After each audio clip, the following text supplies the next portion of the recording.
کمزور ہو چکا تھا۔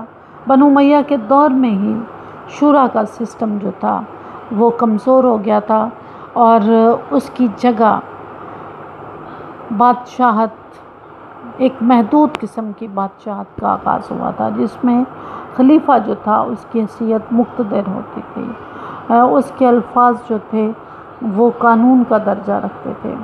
اور یہاں بھی یہی کچھ ہوا، صوبوں کی حد بندی کی گئی، گورنرز کے اختیارات اور ان کے فرائض دونوں کو مخصوص کیا گیا، ان کی تخصیص کی گئی۔ حکومتی کاموں میں فرض شناسی اور ذاتی توجہ کا عنصر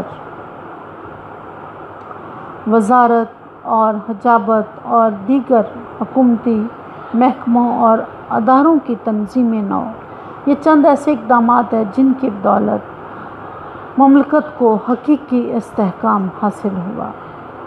ابو جعفر منصور کے نظام مملکت کے جو خصوصی خط و خال تھے ان کا ہم جائزہ لیتے ہیں۔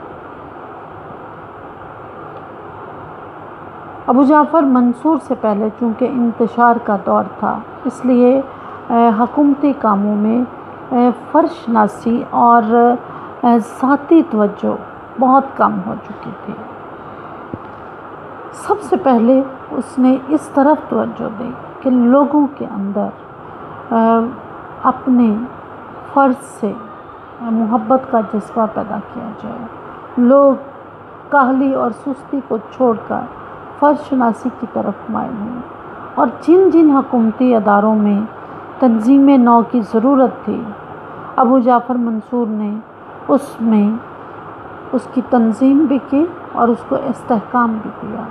جب ہم اس کے حکومتی خط و خال کو دیکھتے ہیں تو ہمارے سامنے جو اس کی حکومت کا سب سے بڑا عہدہ سامنے آتا ہے وہ وزارت ہے۔ وزارت وہ منصب تھا جو کہ ایرانیوں کی اختراع تھا، ان کی ایجاد تھا، یعنی وزارت، وزیر۔ اس وزارت کو ہمیں ایسے ہی سمجھنا چاہیے جیسے کہ آج کل وزیر اعظم ہوتے ہیں، یعنی یہ عہدہ وزیر کے برابر نہیں تھا بلکہ وزیر اعظم کے برابر تھا، یا اس کو ہم جس طرح آج کل صدر اور وزیر اعظم کے درمیان اختیارات کی تقسیم ہوتی ہے، تقریباً ویسی ہی حیثیت تھی، لیکن اس میں وزیر اعظم بااختیار نہیں تھا بلکہ اختیار سارا خلیفہ کے پاس تھا، اور وزارت کا عہدہ خلیفہ کی خوشنودی کا متمنی ہوتا تھا۔ ایرانیوں نے اس عہدے کو سب سے پہلے شروع کیا تھا، اور پھر چونکہ عباسیوں پر ایرانی اثرات بہت زیادہ تھے، اس لیے انہوں نے انہی اثرات کے زیر اثر وزارت کا عہدہ جو ہے وہ شروع کیا۔ عربوں میں اس کا رواج بالکل نہیں تھا، اور نہ ہی بنو امیہ کے دور میں کبھی یہ عہدہ ہوا کرتا تھا۔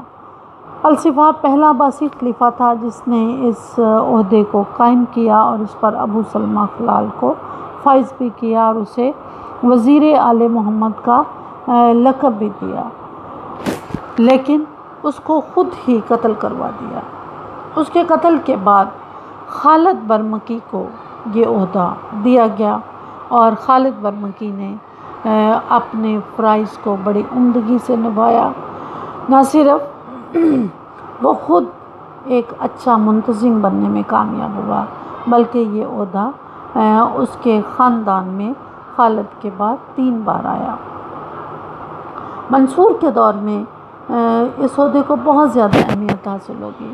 شروع میں خالد برمکی ہی اس عہدے پر فائز رہا، لیکن ابو جعفر منصور نے تھوڑی ہی دیر کے بعد اس کو ہٹا کر ابو ایوب کو یہ عہدہ دے دیا، لیکن اسے ابو ایوب پر بھی اعتماد نہ رہا تو اس نے پھر ربیع بن یوسف کو اس عہدے پر فائز کیا، اور منصور کی وفات تک ربیع ہی اس عہدے پر فائز رہا۔ وزارت کا عہدہ بہت ہی اہم بھی تھا، اس کی عزت بھی تھی، توقیر بھی تھی، اور بادشاہ کے قرب کا بھی یہ غماز ہوتا تھا، یعنی یہ عہدہ کسی بھی شخص کو بادشاہ کے بہت قریب کر دیتا تھا۔ لیکن یہ عہدہ جتنا بلند و بالا تھا، جتنی اس کی اہمیت تھی، اتنا یہ پرخطر بھی تھا، کیونکہ وزیر کو ہر وقت خلیفہ کے آبرو اشارے پر اب اس کا ہر حکم بجا لانا پڑتا تھا۔ خلیفہ کی مرضی کے بغیر وہ کچھ بھی نہیں کر سکتا تھا۔ اگر اسے خلیفہ کا اعتماد حاصل رہتا تو وہ اس عہدے سے فائدہ اٹھاتا، لیکن اگر وہ خلیفہ کا اعتماد کھو دیتا تو پھر اسے اپنی جان جانے کا بھی خطرہ سب سے زیادہ ہوتا تھا۔ اور بے شمار وزیر ایسے تھے جنہوں نے اپنی جان سے ہاتھ دھوئے، اور برامکا کا تو پورا خاندان ہی اس عہدے کی وجہ سے ختم ہو گیا۔ انہیں بڑے ہی عبرتناک زوال کا سامنا کرنا پڑا۔ تو یوں ابو جعفر منصور کے دور کے علاوہ بھی وزارت کا عہدہ پورے عباسی دور میں بہت ہی اہمیت کا حامل رہا۔ ابو جعفر منصور نے ایک اور نئے عہدے کا آغاز کیا تھا، اور وزارت کا عہدہ تو گو کہ پہلے الصفا شروع کر چکا تھا، لیکن حاجب کا عہدہ وہ عہدہ تھا جس کو سب سے پہلے ابو جعفر منصور نے شروع کیا تھا۔ وزارتوں کی درجہ بندی میں حاجب کا عہدہ وزیر کے بعد ہوتا تھا، یعنی وزارت کے بعد جو دوسرا بڑا منصب تھا وہ حاجب تھا۔ اور اس میں ایک پلس پوائنٹ حاجب کے پاس یہ تھا کہ وہ خلیفہ کے بہت ہی قریب ہوتا تھا، یعنی قرب سلطانی میں یہ عہدہ وزارت کے عہدے سے بھی سبقت لے گیا۔ حاجب بالعموم خلیفہ کا معتمد ترین یعنی بہت ہی خاص ترین شخص ہوتا تھا، اور یہ ہی وہ شخص تھا جو بیرونی سفیر یا کسی بھی اہم شخصیت سے اگر خلیفہ نے ملاقات کرنی ہوتی تھی تو حاجب کی اجازت کے بغیر کوئی شخص بھی خلیفہ سے ملاقات نہیں کر سکتا تھا۔ پہلے حاجب کی اجازت ضروری ہوتی تھی، لیکن حاجب کی خاص بات یہ تھی کہ وہ کسی بھی حکومتی امور میں حصہ نہیں لے سکتا تھا، حتیٰ کہ اسے رائے دینے کا بھی حق حاصل نہیں تھا۔ یعنی وہ ایک طرح کا خلیفہ کا ایک پرائیویٹ سیکرٹری تھا جو اس کے تمام امور کی نگرانی کرتا تھا اور انہیں ترتیب دیتا تھا۔ حکومت سازی میں اور فیصلہ سازی میں حاجب کا کوئی کردار نہیں تھا۔ تیسرا بڑا عہدہ حکومت میں کاتب کا تھا۔ یہ ایک انتظامی عہدہ تھا۔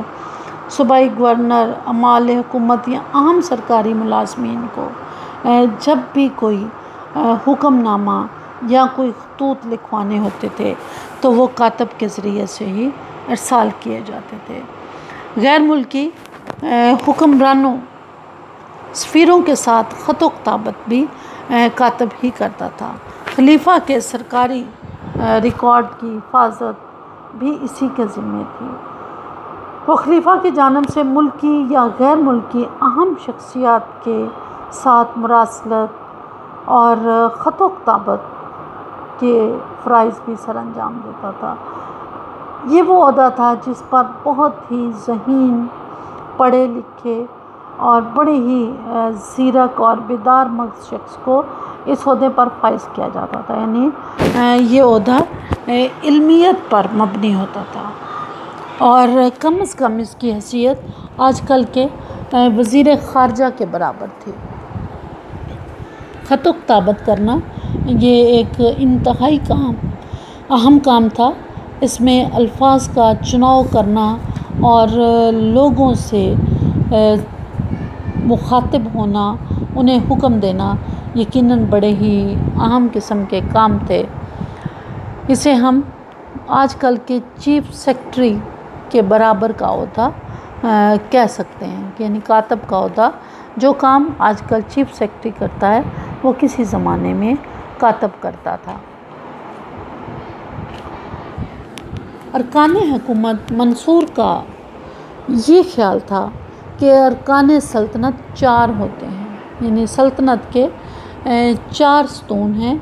سب سے پہلا ستون قاضی ہوتا تھا، یعنی اول قاضی وہ شخص تھا یا اس کو ہونا چاہیے تھا جو بغیر خوف اور لالچ کے عدل قائم کرے۔ قاضی کا عہدہ سب سے اہم ترین عہدہ تھا اور پوری ریاست کی بنیاد ہی عدل پر ہوتی ہے۔ اگر ریاست سے عدل رخصت ہو جائے تو کچھ بھی باقی نہیں ہوتا۔ قاضی نے کسی دباؤ میں بھی نہیں آنا ہوتا اور کوئی لالچ بھی اس کے پیش نظر نہیں ہونا چاہیے۔ لہٰذا منصور کا یہ خیال تھا کہ قاضی ایسا ہو جو کہ بغیر خوف اور لالچ کے انصاف کرے۔ دوسرا، پولیس یعنی صاحب الشرطہ، جو کمزور کو طاقتور سے اس کا حق دلائے۔ پولیس نے امن و امان قائم رکھنا ہوتا ہے، لوگوں کے درمیان ظلم اور ناانصافی، گو کہ اس کا فیصلہ عدالت نے کرنا ہے، لیکن عدالت تک جو شخص اس پورے سسٹم کو لے کر جاتا ہے وہ صاحب الشرطہ یعنی پولیس کا سربراہ ہوتا ہے۔ لہٰذا اس کو بھی ایسا شخص ہونا چاہیے جو کمزور کو طاقتور سے انصاف لے کر دے۔ سوئم صاحب الخراج، جو پوری تندہی اور ایمانداری سے حکومت کی ایک ایک پائی وصول کرے، یعنی یہ وہ شخص جو لوگوں سے ٹیکس وصول کرتا ہے۔ اگر یہی بے ایمان ہوگا اور اپنے فرض کو احسن طریقے سے ادا نہیں کرے گا تو حکومت بغیر معیشت کے دنیا کی نہ کوئی حکومت چل سکتی ہے، نہ کوئی خاندان، نہ کوئی فرد۔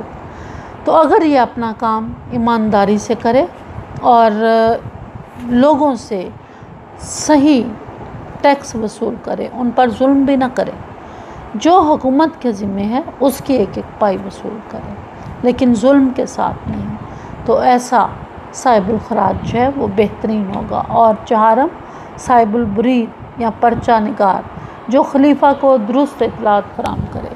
یہ وہ شخص تھا جو کہ پورے ملک سے خبریں اکٹھی کر کے خلیفہ تک پہنچاتا تھا۔ اگر وہ بروقت خبر خلیفہ تک نہیں پہنچائے گا تو نتیجہ یہی ہو سکتا تھا کہ پورے ملک میں بغاوتوں کے شعلے جو ہیں وہ کھڑے ہو جائیں۔ تو یوں 4 لوگ پورے حکومت کے ستون ہوتے تھے جن پر حکومت کھڑی ہوتی تھی: قاضی، صاحب الشرطہ، صاحب الخراج اور صاحب البرید، جو کہ ڈاک کے محکمے کا سربراہ ہوتا تھا۔ نظام حکومت کا باقی حصہ جو ہے وہ ہم کل پڑھیں گے۔